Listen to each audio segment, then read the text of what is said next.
Rangu kunonzi Mai Bertha Nherera. Ndiri kucoordinata campaign inonzi Mai Food is African. Campaign iri kuitwa in 18 African countries. Saka Zimbabwe ndo one of the countries edu. Iri kucoordinatwa muno muZimbabwe, iri kucoordinatwa neParticipatory Ecological Land Use Management, PELUM Zimbabwe. Ende tinoshanda nemamwe ne-eco group of other organizations. Tichibatsirana kuti seZimbabwe tingaita sekuti campaign yedu iende mberi. Campaign yedu ine madonzvo mairi. Donzvo rekutanga nderekuti tinoda kuti kuve ne-awareness ye-importance yema-traditional foods. But beyond awareness, toda kuona action. Because munhu anogona kuti aware kuti zvakanaka kuti adye sadza rezviyo, asi sadza racho asingaridyi. Saka chatoda kunyanya kuona kuti munhu atransforma in behavior kuti sadza racho rakutodyiwa, kana ari mafruits kana chidya masawu acho akutodyiwa, kana ari mavegetables acho akutodyiwa. Saka ndo zvinhu zvatakanyanya kutarisana nadzo. Zvinhu zvatinonyanya kutarisa pazvikafu zvedu zvinokonzera food and nutrition security nefood sovereignty. Pafood and nutrition, we are saying kuti zvikafu zvedu izvi zvine chikafu chakawanda. Hatina need yekudya chikafu chiri fortified muZimbabwe. Asi kuti chikafu chedu chine zvikafu zvakawanda. Regai nditore example. Tine ma-grains edu matatu, mapfunde, tine mhunga, uye tine zviyo. Kana takatarisana nezviyo, mukatarisa grain yezviyo. Grain yezviyo iri idiki, saka haikwanise kupindwa nezvipfukuto. Saka zvinoreva kuti zviyo zvedu zvinogona kugara makore akawanda. Vakuru vedu vaigona kuzvichengeta kana 30 years. Zviyo zvine advantage saka yekuti hatinide kushandisa ma-chemicals anokwanisa kutikonzera ma-cancers nekuda kwekuti tichida kukontrora zvipfukuto. Zviyo zvine advantage yekuti zvine calcium yakawanda, zvine advantage yekuti zvine iron yakawanda.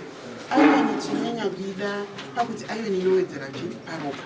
Calcium inobatsira pamabhonzo, saka zviyo zvinobatsira chero munhu ari mwana mudiki, chero munhu ari pakati nepakati, chero munhu akura.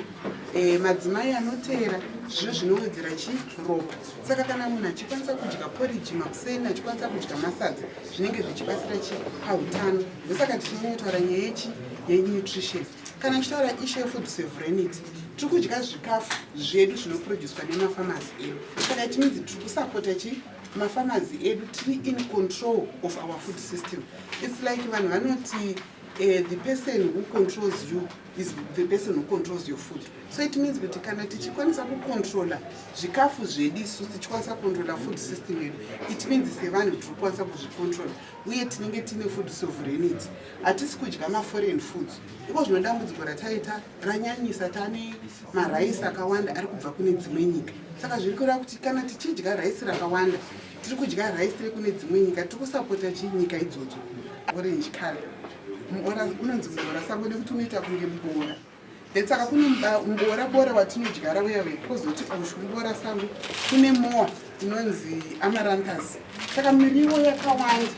And hogo yachona inenge ine calcium yakawanda, ine iron yakawanda. Ndosaka miriwo yedu ine ka-bitter taste keke, ine iron yakawanda.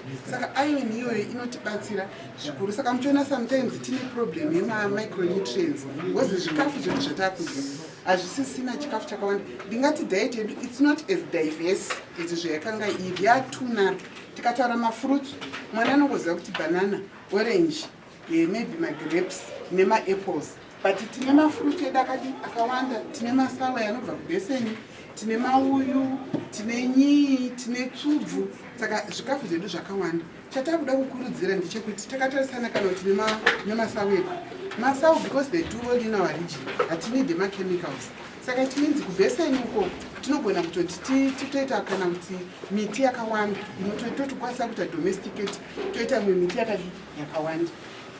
Zvimwe zviripo, tine ma-legumes edu, kana nyemba, tine nyimo, and tinenge tine ma-variety akasiyana. Ndikuona kuti ndedze-red, ndedze-black, nyemba togona kuita mutakura zvese, togona kuita muriwo unobva panyemba, unonzi nyemba.